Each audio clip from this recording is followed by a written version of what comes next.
Hello everyone, in this video we're going to talk about how to make an email signature using Canva and how to use it in your Gmail account.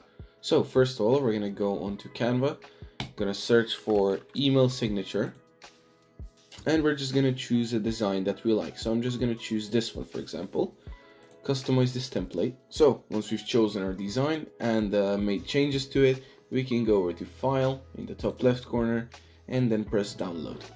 And we can choose our size, our quality, or file type, and we're just gonna press download.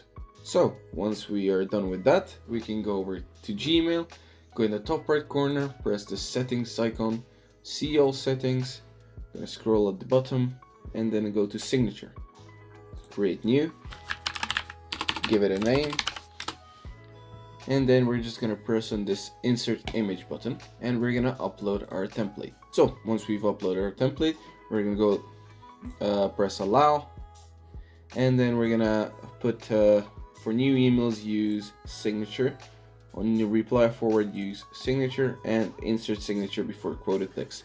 So basically what it's going to do, and every time you send an email or reply or forward to an email, you're gonna have this image or a signature at the very bottom of the document or the email, that is, and it's going to give a sense of who the person are talking to, who the people are talking to, and what you do essentially. Anyways, that's pretty much it. Thanks for watching. Make sure to leave a like, share, subscribe, and see you in the next one. Goodbye.